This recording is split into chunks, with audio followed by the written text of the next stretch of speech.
Quelles sont les images et les sons qui vous apparaissent en pensant de la langue française?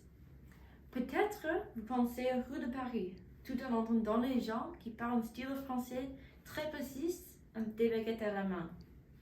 Ou peut-être les images ressources de s'asseoir au cours de français.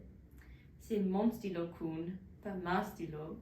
Ou même vous rappelez passer des examens de grammaire. Mais qu'est-ce que tous ces exemples partagent en commun? Ils concernent le français de l'Académie française, le français pur et élégant. Ce style français est le guide standard pour enseigner et définir la langue, en France et ailleurs.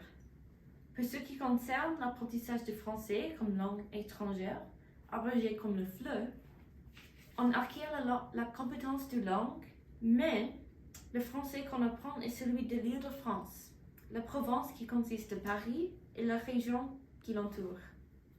Ça veut dire qu'on montre la diversité de la langue. Effectivement, il y a une absence de diversité linguistique. Qu'est-ce que c'est la diversité linguistique et pourquoi est-elle si importante?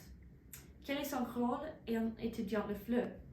Et finalement, qui est l'erreur surprenante de la poursuite de la diversité? Je vous donne un indice. Il y a 2 syllabes et le deuxième est talk.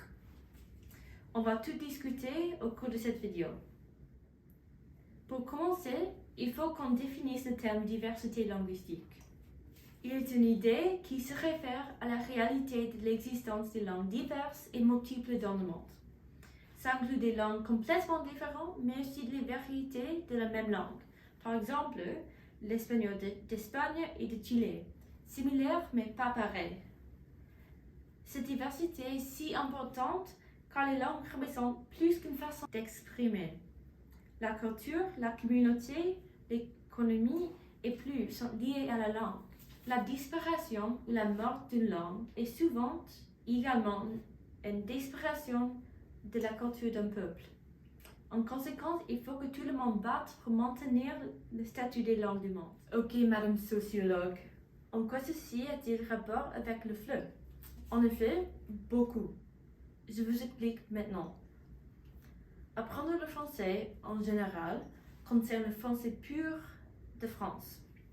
Toutefois, seulement 42% des francophones du monde se trouvent en Europe. Les francophones habitent partout, en Amérique du Nord et la Caraïbe, en Asie, en Afrique et plus. En fait, 51% des francophones habitent en Afrique et au Moyen-Orient. Ça, c'est plus que le chiffre d'Europe. Si la majorité des francophones se trouvent hors de la France, pourquoi est-ce qu'on entend plus souvent le français de la France? Ben, la réponse à cette question est compliquée et le sujet d'une autre vidéo entière. L'idée principale, néanmoins, est qu'il faut qu'on s'expose à la variété de français hors de la France, plus spécifiquement hors de Paris et l'Île-de-France. Ça inclut le français du Canada, de la Belgique, du Bénin, du Sénégal, du Vanuatu, du Haïti, Ok, je crois que vous comprenez. En faisant ceci, on gagne des compétences linguistiques et culturelles pour interagir avec le monde francophone tout entier. Évidemment, il est difficile de changer le système scolaire du FLE. Mais n'ayez pas peur, car il y a une solution pour combler les lacunes et augmenter la diversité linguistique. TikTok. Ouais, c'est pas une blague. Avec cette appli, on a l'accès de contenu des créateurs du monde entier et par conséquent le français du monde entier. Je vous montre quelques exemples. La vie est pareille comme un iPhone. Des fois, ta batterie est en train de mourir, puis tu crois que tu as besoin d'un charger. Ici, ce créateur parle le français acadien du Québec, qui inclut parfois des prononciations plutôt anglaises et aussi des mots anglais. Ou notez cette vidéo d'un créateur togolais. Voici comment tu peux utiliser ChatGPT directement dans ton WhatsApp. Donc pas... Il a aussi sa propre façon d'exprimer en français. Et voilà, un exemple final, cette fois du français libanais. Je veux rentrer au Liban chez moi et ça.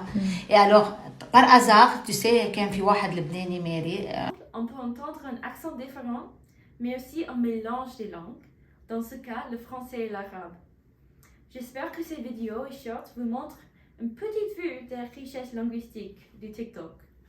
Avec le TikTok et les réseaux sociaux en général, comme utile, on peut enrichir la diversité linguistique et l'apprentissage du FLE, tout en regardant du contenu divertissant. Bref, on en a beaucoup parlé dans cette vidéo. Laisse-moi le résumer. Premièrement, on a discuté de l'Académie française et l'apprentissage du français comme langue étrangère. Puis, on a introduit le problème de la diversité linguistique, surtout dans le cadre de l'acquisition du français.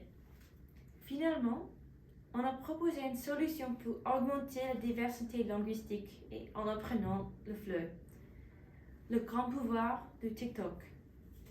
Il est indispensable de reconnaître et explorer la diversité du français qui existe hors de cours et de la France. La prochaine fois que vous ouvrez TikTok, ou YouTube ou Instagram, peut-être oserez-vous explorer du contenu francophone.